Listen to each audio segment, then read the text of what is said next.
Guidance is internal. Ignition sequence starts. 5, 4, 3, 2, 1, 0. All engine running. Liftoff. We have a liftoff.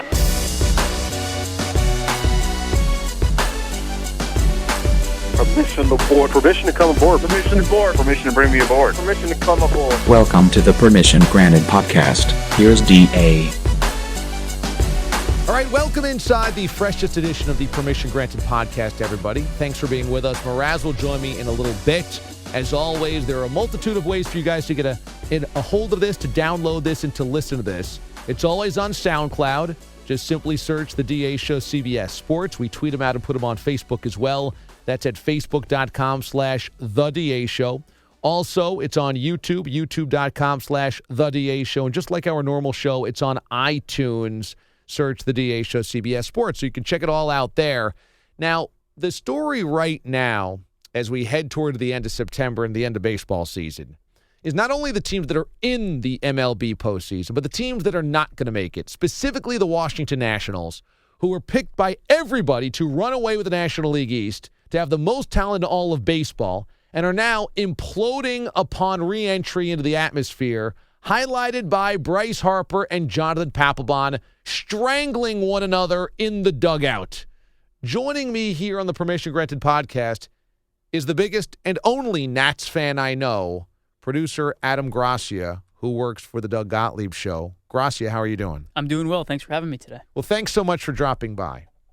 Let's start with the choke, shall we? Yes, let's do this. Where are you placing the blame on the choke? Let's just call it the choke. You've got to put the blame on Papelbon, right?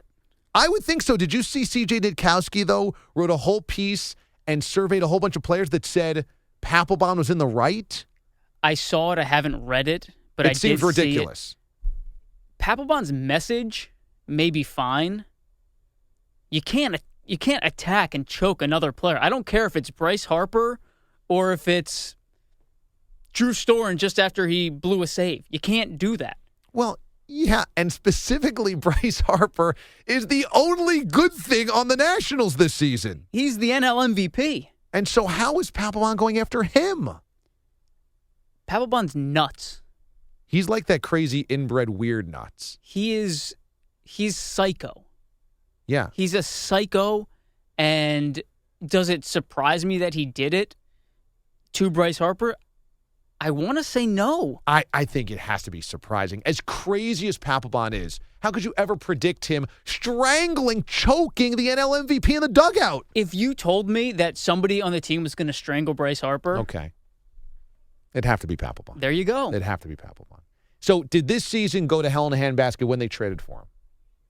Yeah, well, I don't understand why you're trading for somebody and automatically saying he's your closer when the closer that you have is, I think, the best closer in the majors at that time, in Drew Storen, who had 29 saves and maybe one or two blown saves. But do you think that trading for Papelbon ruined the chemistry and it was all downhill after that? Yeah, I didn't like the move from the get-go. If you want to get another pitcher, get someone to build the bullpen, not to take somebody's role that's already had it solidified. Okay, but isn't it kind of, and I think Papelbon's a total... And also get a team player, not somebody who's only out for himself and says, I joined this team, and by this team, I mean when he was with the Phillies, I joined this team to win. We're not winning. I don't want to be here. Correct. Papelbon is a total nutcase and a bozo, and, he's a pea brain. But doesn't it seem a little too easy to just blame everything on Papelbon? Like, what is going on with Matt Williams? Do they hate him?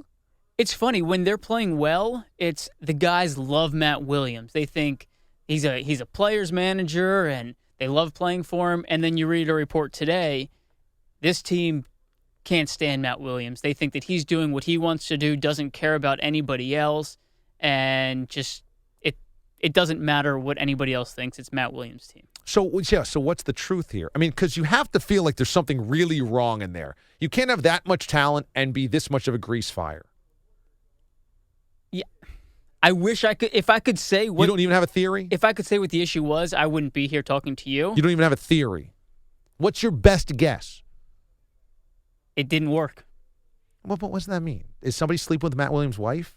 Like, what? There has to be something that's so dysfunctional. I don't think that Matt Williams is ready to be a manager of a World Series team. He had no actual managerial experience coming in. Yes, he was manager of the year last year, but you know what? The team was just as good as they were supposed to be this year. They were supposed to win the NL East. They're supposed to be the best team in baseball this year. But like we've been talking about, they weren't. And where did it go wrong?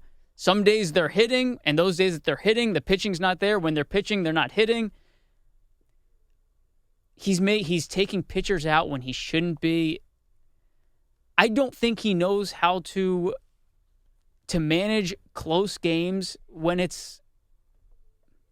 He's going to get fired, right? He's got to get fired. He's going to get fired. He's got to. You can't have. They're going to be 500 this year, and they were supposed to win 100 games.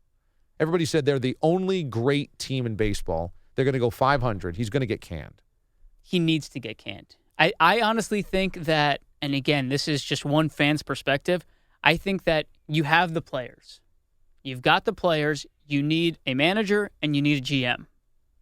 Yeah, they act, but the thing is, they also look like they hate each other. Like the other day when we saw Max Scherzer F-bomb Matt Williams off of the mound. Right. And then when he came back to the dugout, Matt Williams tried to give him a fist pound. And he just walked right past. He like stared him down and looked at him and just wouldn't do anything. So I don't know if they hate Matt Williams or they all hate one another, but like Papelbon choking Bryce Harper. Harper also griping in the media, oh, great, now I'm about to get hit. They're clearly not unified. Scherzer doesn't like Matt Williams.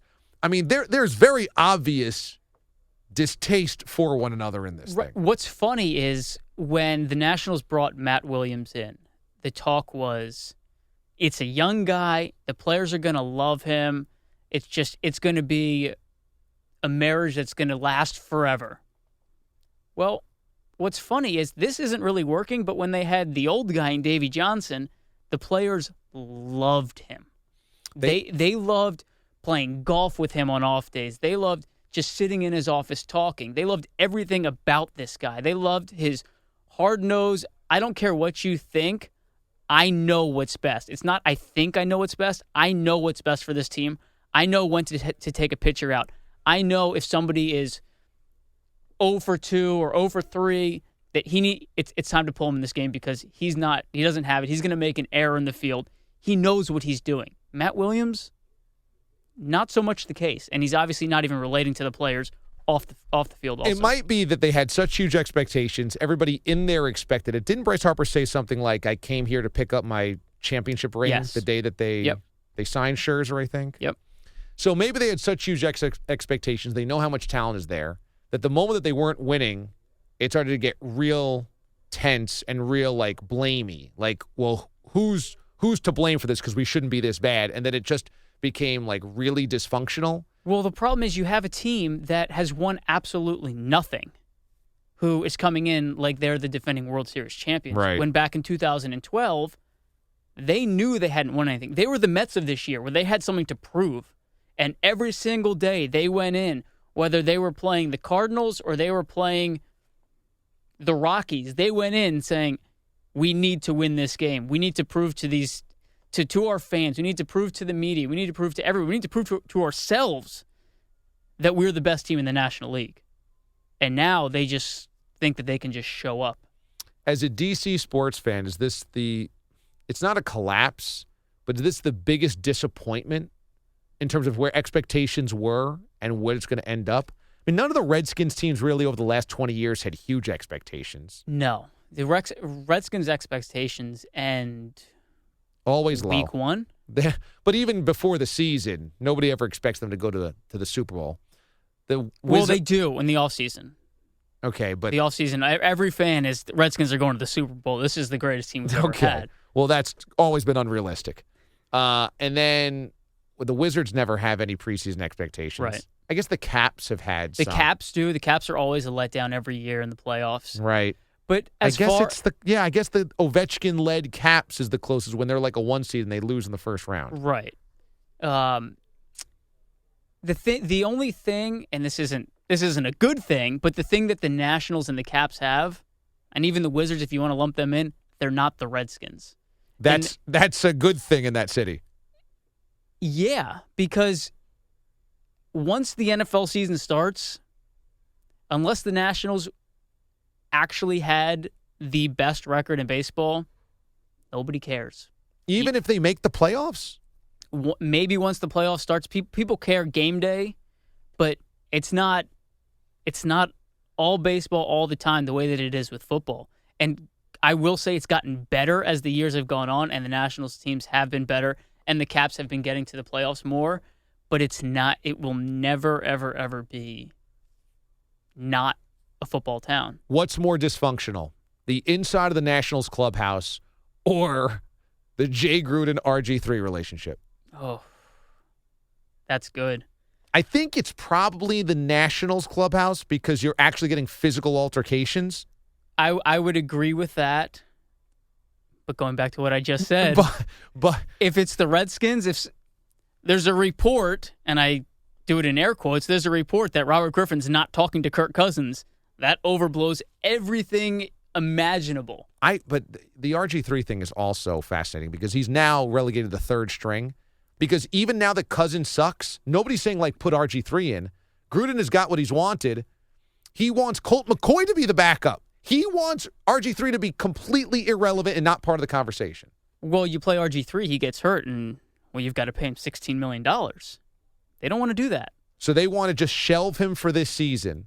I would assume so. You don't play him at all this year. You don't have to worry about him getting hurt unless he does what D'Angelo Hall did and do something to your Achilles when you're going to get pizza in the middle of the night.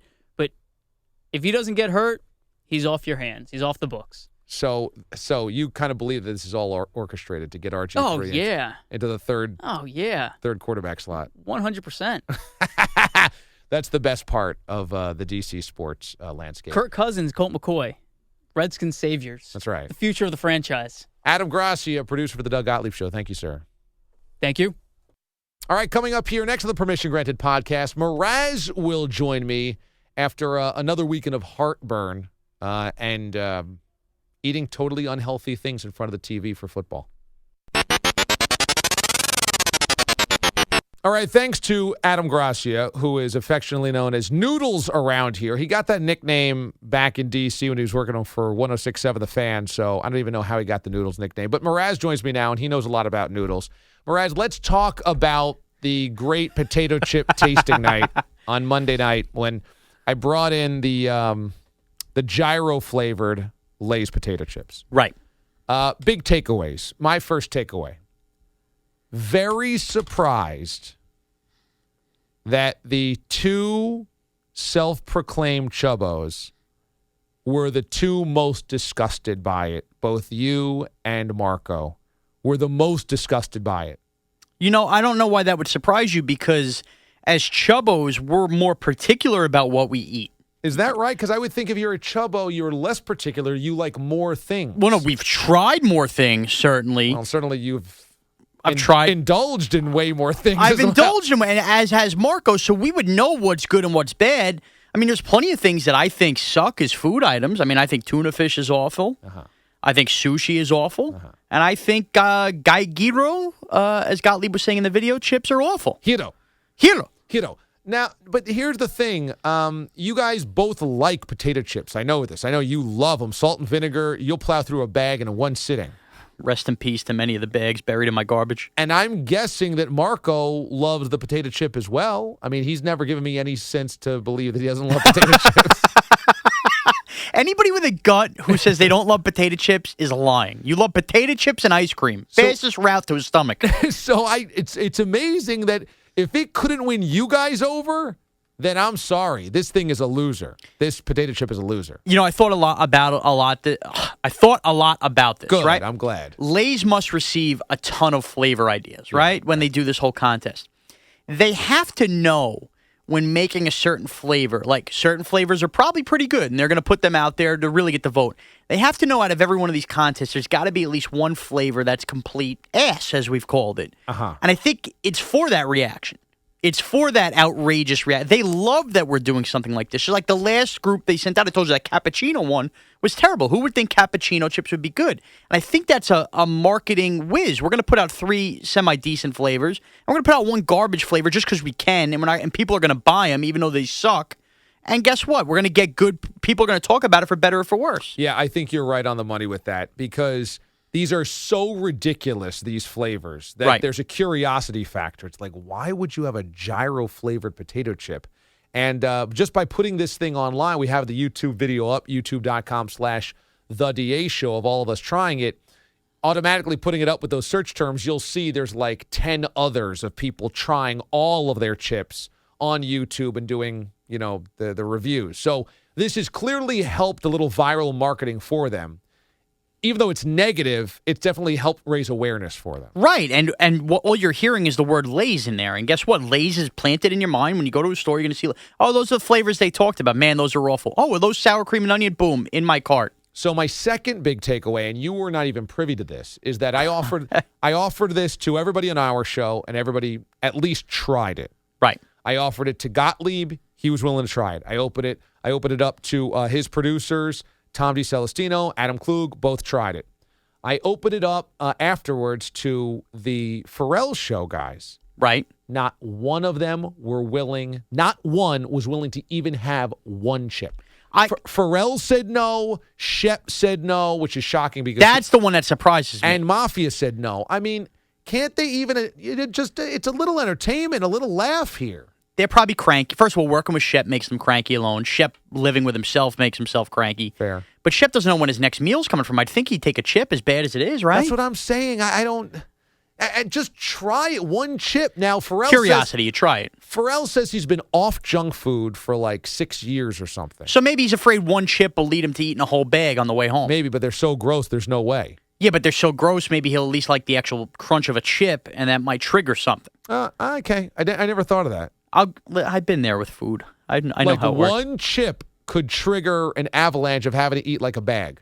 There's no doubt. Like this works with me with pizza. That's why I try to stay away from when Rich Ackerman orders pizza on Fridays. I'll eat it a lot of the time, but a lot of the time I'll stray away because I know if I tell myself I'm going to have 1 slice, next thing I know I've downed 3 because I have no self-control. And even if something tastes crappy, it's a mind thing that triggers off. Like he can hear that crunch of the chip, and that might set him off and go, man, I got to go bury a bag of barbecue. You know what? I'm going to give Pharrell a pass, though. I had not thought of it that way, but that's fair. If he's been off junk food, he said no soda, no candy, no junk food, no potato chips for Good 6 for him. years, then okay, maybe that would be a slippery slope for him. For Mafia and Shep, come on, just have a laugh. Have a freaking laugh. That's pretty lame. Is life that serious that you can't even eat a freaking gyro potato chip just for a laugh? Just have it. See what it's like. I'm with you. You know what? That's completely lame by them. It's lame because at least you go, next time you're at a party, you could be at a family party and think, did you try those Gyro Lays? I tried them at work. They were awful. It's a conversation piece. We also work in the toy aisle of life. It's like being miserable coming to work and working with stuffed animals. You're working in sports radio. Have a good time. Smile a little bit. Eat a freaking gyro potato chip. I'm with you. I'm also another reveal for you. My wife tried them today. Okay. Because we did it? Yes. Well, interesting. So did she listen to it or you just told her? She saw the video before I did, and then she got them, and I think she tried it with a couple people at work. She liked them. No way. She liked them. And I thought she was kidding. And I talked to one of her other coworkers, only one that liked them. She liked the taste of them. What did she like about them? She said there's something about it. She said it's like a little burnt taste she likes. She said she would definitely eat a bag if I bought them. I said, well, I'm not buying them. They're ridiculous. There's no way I'm buying them.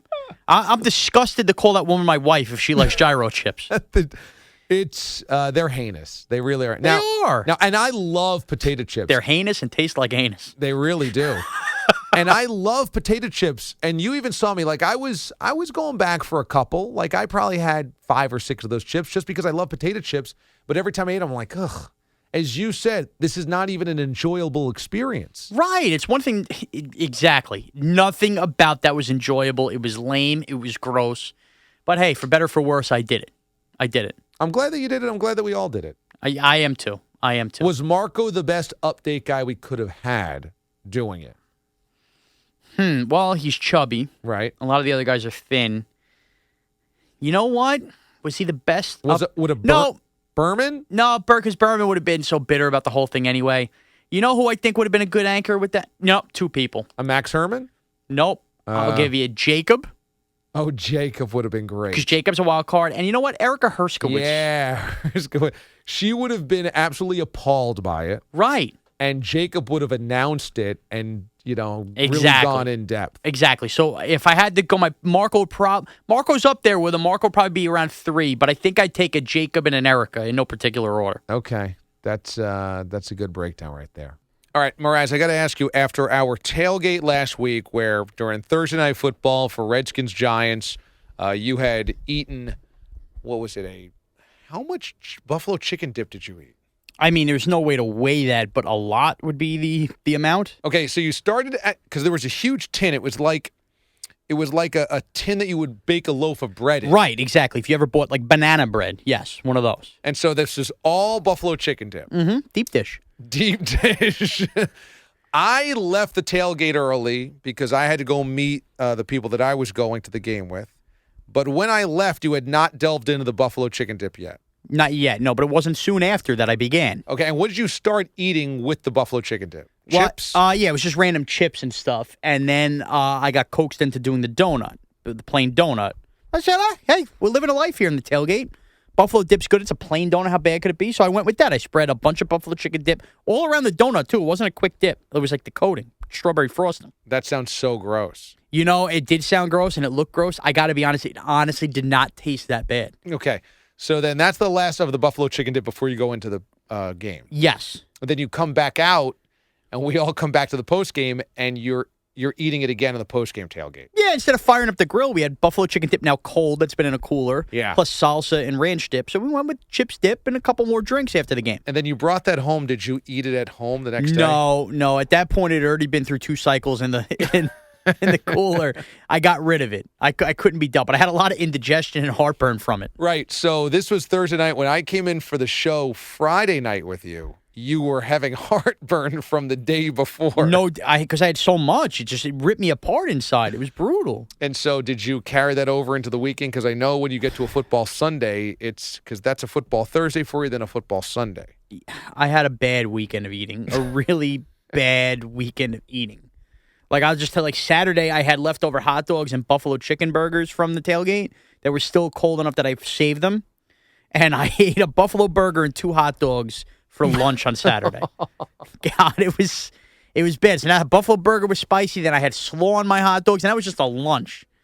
Dinner, I did something bad for dinner Saturday. Oh, Saturday I went out. We had like a big 3-couple dinner at this restaurant, Del Fuego, that I've taken you to in my town, which, again, Mexican food, the whole deal. I had a burrito with a lot of Cholula sauce. So that, plus all the chips and salsa that were there at the table, and a lot of Dos Equis. That was brutal. So how do you get rid of indigestion when you eat all this type of A stuff? lot of Pepto. Like, I have Pepto pills, Pepto drink, Tums. My dad on Sunday gave me Mylanta. I never even heard of that. Oh, my God. You never heard of Mylanta? No, I never heard of Mylanta, but that's what they had on Sunday. Sunday, I stopped by during the 4 o'clock games for a little bit. Oh, God. Because I was out of Pepto. My heart was burning. That seems like the most unhealthy existence, to just eat total all Boy, really let it loose. all week. And then instead of trying to alter the diet with a few greens or a few fruits, you're like, well, let's just take antacids, and then until it goes away, then I'll start eating like crap again. It ruined me. Yeah, and that's exactly what I did. And Sunday, I was a disgrace too, man. Sunday, Danielle made a ton of pepperoni pizza bread. I had that. Oh, my God. You Honey guys barbecue boneless wings. Too much acidic nature. Believe me, I learned my lesson. And, Jeez. I closed out Sunday Night Football line. I'm not exaggerating when I say it. And people probably think this is so gross. I didn't eat dinner because I ate such a big lunch. So by the time I was hungry again, it was 9 o'clock. Lions, Broncos, I'm on the couch, and I fire up my griddle, and I had taken out thin steaks earlier in the day, and I made Philly cheesesteaks on garlic bread, and I housed that at 9 o'clock at night to end my weekend. Oh, my God. It was a disaster. And you know what? The Giants playing on Thursday night, me being off, threw me off. Because I got out of my rhythm, and I did what I ate on a Sunday on a Thursday, went out of my way on a Saturday to eat like crap again because I left over from the tailgate and then had a dinner plans. And then Sunday, I ate like I do on a Sunday. And basically, I dug myself a 4-day hole that's not to be forgiven.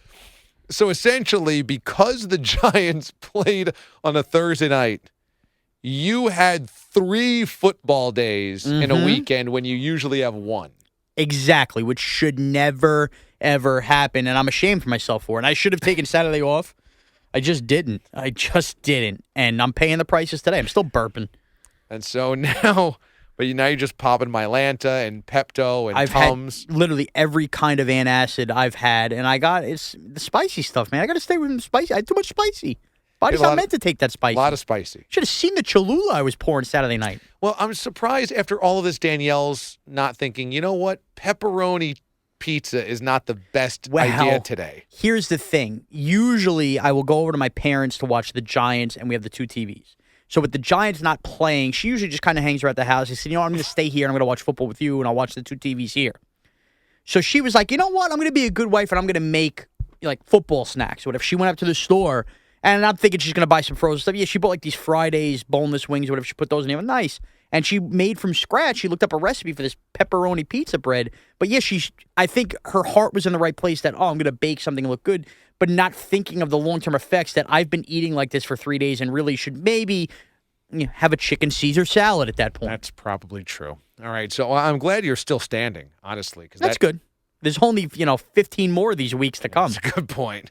Okay, coming up here next, you got Ward or Joltin' Joe? Joltin' Joe makes his return. We got a lot to get into with Joltin' Joe. We got to talk about how he was a biatch on the show on Monday night. You crushed him. I crushed him, and he had no fight back, and he needs to answer to that. He needs to answer because, Brock would have led a real serious revenge tour on you. No doubt. Joltin' Joe laid down. He wilted. Even Moralia Steve-O would have had something funny to say in return. Joe laid down like the dog he is, and he needs to be called out for it. I'm glad you're going to do that. That's coming up next on the Permission Granted podcast. All right, welcome into Side B of the PGP. That stands for Permission Granted Podcast, in case you haven't learned by now. Boy, that was really cheesy of me, but I'm your executive producer of the DA Show, Sean Mraz, joined by associate producer and a guy we haven't seen on the PGP in quite a few weeks, Joltin' Joe D'Aloisio. Joe, how are you? How you doing? I'm glad to finally be back. Oh, boy, you sound like a mouse. Something about your high-pitched squeal you just gave me really just sent shockwaves through my earphones. Well, what do you want me to disguise my voice? Do you want me to speak like this? No, it was just... And speaking of that, I just took an unwarranted shot at you, and that's where I want to start with this, because this week on the DA Show, you back down, I'm going to say it, like a bitch. To me, when I called you a loser for the way you were talking on the air on Monday's show, instead of coming back at me, you came up with some lame terms like, what do you want me to do, DA? Nah.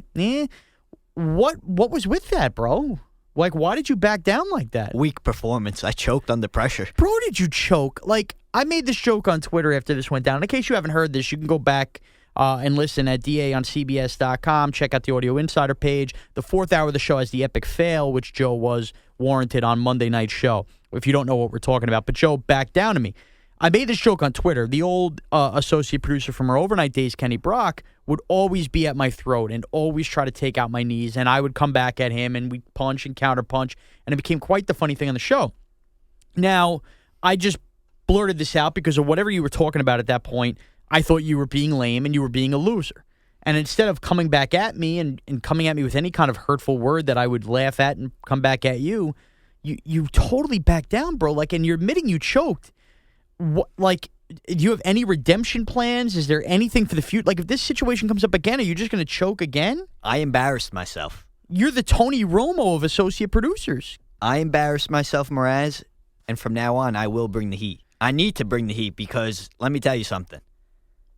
My face, I got so red. I was so embarrassed from my performance. Dude, 180 cities heard you back down and just be a wimp.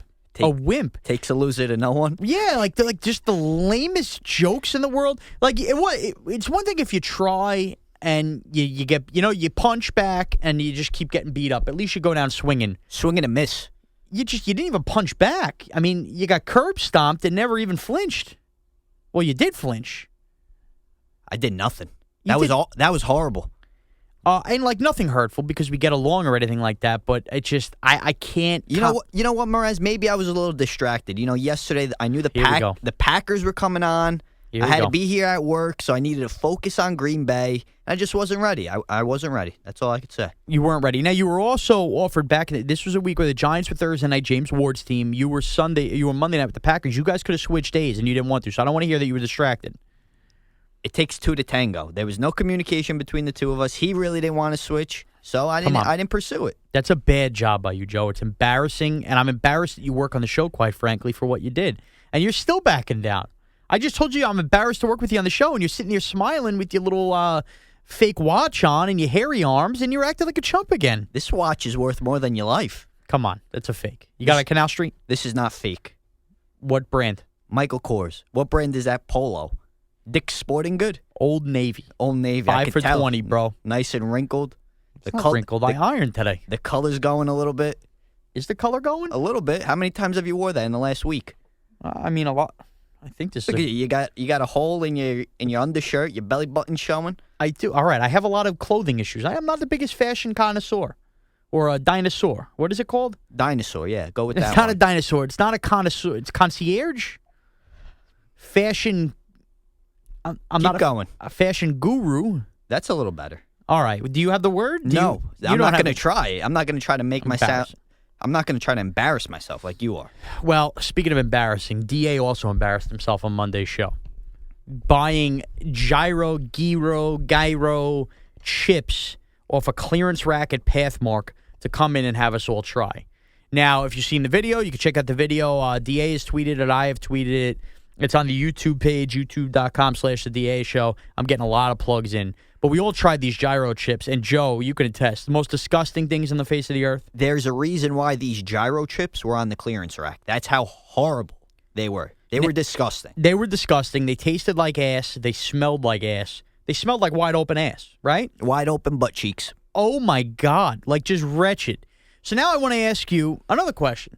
So we all try this, and my wife, by the way, she tells me, do you remember I tried those over the summer? I liked them. She liked them. She's out of her mind. I saw in the video Adam Klug liked them, Gottlieb's producer. Of course Adam Klug would like them. Of course. Got to be different from everybody. You know, of course he would like them. There's no way, and my wife has to be lying too, there's no way any sane person could think those chips tasted good.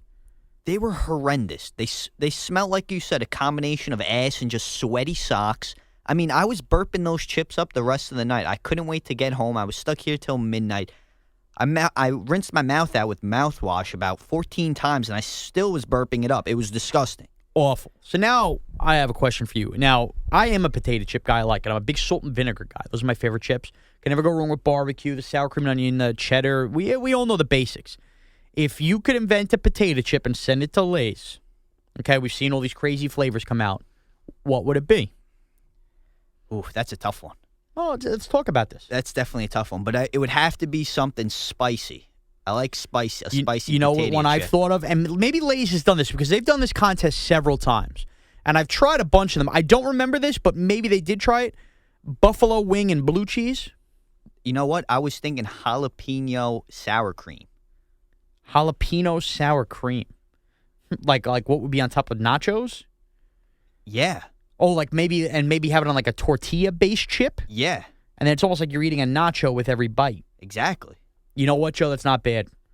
Jalapeno sour cream. I like that. I would go buffalo wing blue cheese. I like that one too. Makes sense. Right. It makes sense, and it's basic, and you would have that on a chip. You may have that on a chip regardless. Well, that's what I'm getting at. When it comes to chips is always followed up by what word? Dip? Chips and dip. Right, exactly. If you don't love chips and dip, there's something wrong with you, right? So when you're making these Lay's flavors, I think you almost have to think in your head, I know you're going for that taste, but can this be dipped in anything? And I think, in my case, if you make a buffalo wing blue cheese one, you could maybe dip it in a little ranch or maybe, a little buffalo chicken dip, if you will, and just add more to that flavor to the chip. And like you're saying, maybe if there's a sour cream-based chip, I know the sour cream's included on the chip, or even a salsa to go with it. I think that's the way to go. You can't dip those Gyro chips in anything unless you're going to dip them in the what is it? Tzatziki sauce? Rafiki sauce? Rafiki sauce. Is it Rafiki? No, Rafiki's the guy from Lion King. What is it? Tzatziki. Tzatziki sauce. If you had a side of that, maybe, but I don't think that would help it. Nothing would help those chips. I think and this is a memo to all these people that keep mailing these flavors to Lay's, think in terms of a dip to go with the chip. When you want a chip, you want a dip, right? You're 100% right. I think we have something here. I think we do have something here. Maybe it's time. Maybe everybody on the DA show, I think we're thinking out loud, should submit a flavor to Lay's. Like, write a flavor to Lay's.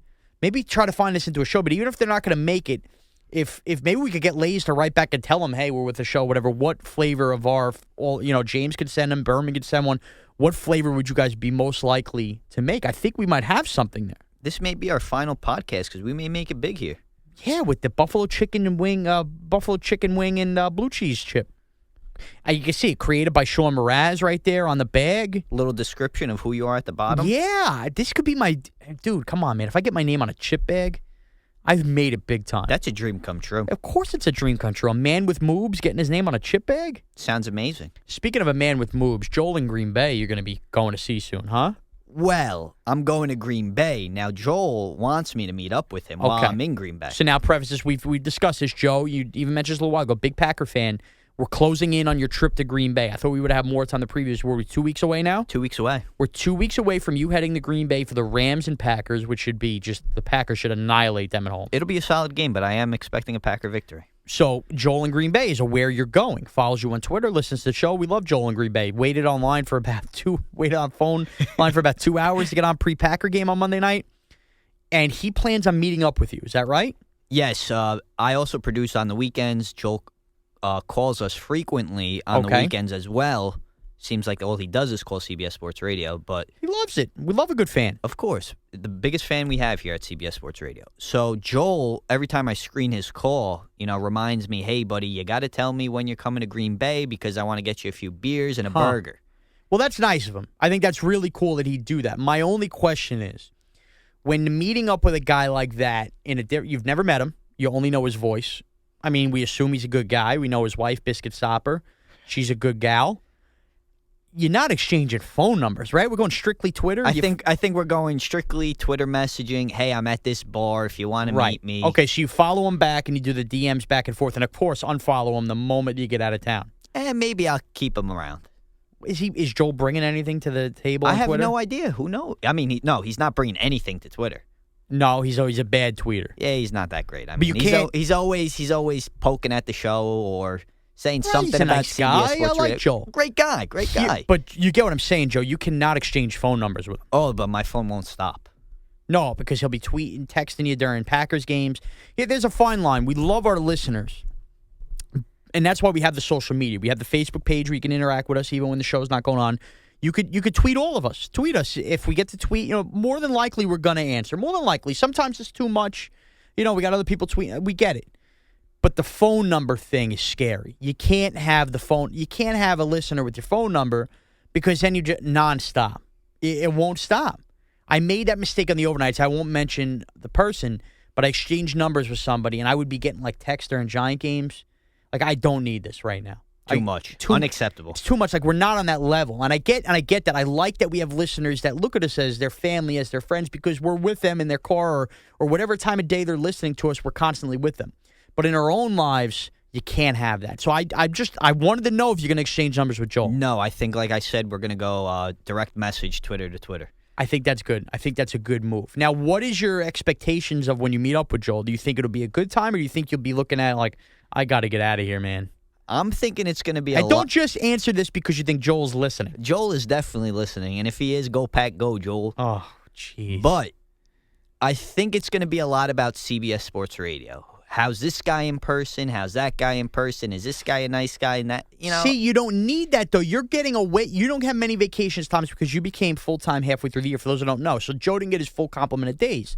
So for you, when you're going to Green Bay and making this trip, this is all about a relief from work for you. You're going there, you're drinking beers, you're eating brats, you're trying to watch your Packers play. You don't need to be talking shop. I don't need to be talking shop. And I think what I'm going to do is I'm going to lay the law right there and then. I'm going to say, you know what, Joel? I know you love us so much, but I don't want to talk about work. Can't talk about work. Let's talk about the Packers. I have no problem. We'll have a few beers, talk about the Packers, have some food, on with our day. So it's interesting. You can't lay down the law with me on the air when I call you out, but you have no problem laying down the law with Joel in Green Bay in person? Yep. I call fraud. I call absolute fraud. I don't think you're going to do that, Joe. We'll see. Well, we're going to have to check in with you. And one more thing. When am I getting my jar sauce? You'll get your jar sauce next week. Next week? Next week. What's taking so long? I haven't gotten to it. They're all jarred in your house, aren't everything they? is jarred. I just haven't brought them You in. put up the video. You told us so long, the jars, and we haven't gotten anything. Actually, you know what? If anyone's going to get their jar last, it should be you. I don't need your sauce. My wife makes her own sauce. My wife does make a great sauce. The best sauce is Prego, blah, blah, blah, Olive Well, Garden. I will say this. Get My lost. wife makes homemade sauce. My parents always made the jarred sauce, and I've said this for years. When everybody craps on jarred sauce, I tell you, the best sauce in the world was picked up by chains, and they go, well, we're going to jar this. It's so good. So people crap on Prego. Good news for you. Prego started off in somebody's kitchen there, and it was that good that it got canned. So don't tell me that nonsense. That being said, my wife makes a delicious sauce, but I am anxious to try because you talked it up so well that I got to try. Next week, you'll get your jar. All right. Well, that's going to wrap it up for the PGP. So we covered everything there. We covered disgusting chips, potential chip flavors, Joel in Green Bay stalking Joe. We're going to get our sauce. We started with Joe being a biatch, a good Joe on the side B. You could follow Joe on Twitter at Joe DCBS. Joe DCBS. You can follow me at MrazCBS. By the way, I was 3-0 in my Up the Gut picks. I'm now 6-3 on the year. Wins are coming, so follow that at DA on CBS.com. That's it, folks. Enjoy your week.